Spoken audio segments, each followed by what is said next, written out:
कानपुर में थाने के अंदर भाजपा कार्यकर्ताओं का हंगामा, चौकी इंचार्ज के खिलाफ अभद्रता का आरोप। कानपुर सीसामऊ विधानसभा क्षेत्र के नजीराबाद थाना अंतर्गत अशोकनगर में भाजपा कार्यकर्ता और एक व्यापार मंडल के पदाधिकारी के साथ चौकी इंचार्ज द्वारा अभद्र व्यवहार किए जाने के आरोपों को लेकर शुक्रवार को भाजपा के सैकड़ों कार्यकर्ताओं ने थाने में जमकर हंगामा किया। कार्यकर्ताओं ने थाने के अंदर लंबे समय तक धरना प्रदर्शन किया। आरोप है कि कौशलपुरी मंडल के भाजपा कार्यकर्ता वी कौशलपुरी व्यापार मंडल के एक पदाधिकारी के साथ थाना क्षेत्र के चौकी इंचार्ज ने अभद्र व्यवहार किया। इसकी शिकायत लेकर सीसामऊ विधानसभा के कई मंडल अध्यक्षों सहित सैकड़ों भाजपा कार्यकर्ता नजीराबाद थाने पहुंचे और थाने के अंदर ही धरना दे दिया। थाना परिसर काफी देर तक कार्यकर्ताओं के हंगामे से गूंजता रहा। मामले की गंभीरता को देखते हुए भाजपा के जिलाध्यक्ष और एडीसीपी सेंट्रल व एसीपी सेंट्रल मौके पर पहुंचे। उन्होंने कार्यकर्ताओं से बातचीत कर प्रदर्शन शांत कराया। प्रशासन ने तत्काल जांच का आश्वासन दिया। इस संबंध में एडीसीपी सेंट्रल कानपुर अर्चना सिंह ने बताया कि मामले की गहनता से जांच की जा रही है। एसीपी कर्नलगंज को दोषी चौकी इंचार्ज के खिलाफ जांच का जिम्मा सौंपा गया है। जांच में अगर चौकी इंचार्ज दोषी पाए गए तो उनके खिलाफ कड़ी कार्यवाही की जाएगी। पोल खोल न्यूज से मोहम्मद साहिल की रिपोर्ट। भारतीय जनता पार्टी जिंदाबाद।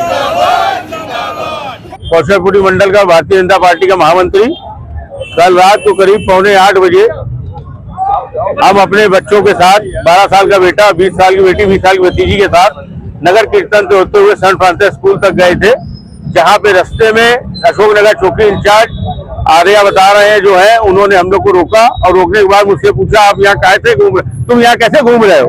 मैंने कहा साहब ये कोई प्रेशर हुआ? कह रहे जो पूछ रहे हैं उसका जवाब दो, कैसे घूम रहे हो? अरे सब नगर कीर्तन में आए थे और सेंट फ्रांसिस में चर्च में, तो चर्च बंद था, अब हम लोग घर जा रहे हैं। तो कह रहे तुरंत यहाँ से निकल लो। तो मेरी बेटी ने कहा आप कैसे पापा से बात कर रहे हैं अंकल? कह रहा है हम तो कह रहे हैं उसको निकल लो। मैंने उनको परिचय दिया, मैं मंडल का महामंत्री Kaushalpuri Bharatiya Janata party, visiting card दिया, तो कह रहे फाड़ के डाल दूंगा। मैंने कहा भाई साहब कल इस विषय में बात होगी तो जो उखाड़ पाओ उखाड़ लेना। ये चौकी इंचार्ज साहब के शब्द थे हमारे। योगी मोदी जी की सरकार में ये पुलिस की तानाशाही नहीं चलेगी किसी प्रकार से। विपक्ष में हम लोग लाठी खाए और सत्ता में पुलिस की तानाशाही रहे, विपक्ष में भी और सत्ता में भी। आप लोगों ने क्या किया? आज हम लोग ने यहाँ पे शांतिपूर्ण तरीके से आके वार्ता करी।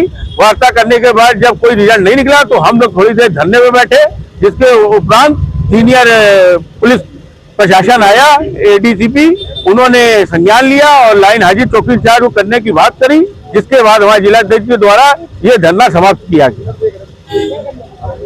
कल जैसा कि नगर कीर्तन भी निकल रहा था और कल 25 दिसंबर था, क्रिसमस का भी त्योहार था। सेंट फ्रांसिस चर्च के पास काफी भीड़ होती है। इसी को दृष्टिगत रखते हुए चर्च 5 बजे बंद हो गया था, जिससे कि नगर कीर्तन निकले तो भीड़ अनकंट्रोल ना रह जाए। उसी में ड्यूटियां लगाई गई थी कि जो चर्च में लोग आते हैं और उन्हें जो है उन्हें हटा दिया जाए, जिससे भीड़ ज्यादा इकट्ठा ना हो सके, क्योंकि वो मार्ग अत्यंत सकरा है। भीड़ की ज्यादा हो जाने की वजह से वहां ड्यूटियां लगाई गई थी, जिसमें हमारे चौकी इंचार्ज उनकी भी ड्यूटी लगी थी। भाजपा के आज कुछ कार्यकर्ता एकत्र होकर के आए, उनके द्वारा आरोप लगाया गया कि जब वो चर्च के लिए जा रहे थे तो उनको चौकी इंचार्ज द्वारा रोका गया और उनके साथ अभद्र भाषा का प्रयोग किया गया। इस पूरे प्रकरण की जांच एसीपी कर्नलगंज को दी गई है और उसको जांच करेंगे और जो भी इसमें अगर दोषी पाए जाते हैं उनके विरुद्ध कार्रवाई की जाएगी। थाने का घेराव किया था, अपने की भी बात सामने आई है। आज काफी संख्या में इकट्ठा होकर के आए थे भाजपा कार्यकर्ता। उनके द्वारा ये कहा गया कि हमारे कार्यकर्ता के साथ अभद्रता की गई है, तो उस संबंध में उनसे वार्ता की गई, उनको समझा बुझा करके थाने से हटा दिया गया है और उनको आश्वासन दिया गया है कि अगर ये जांच में दोषी पाए जाएंगे तो उनके विरुद्ध कार्रवाई अवश्य।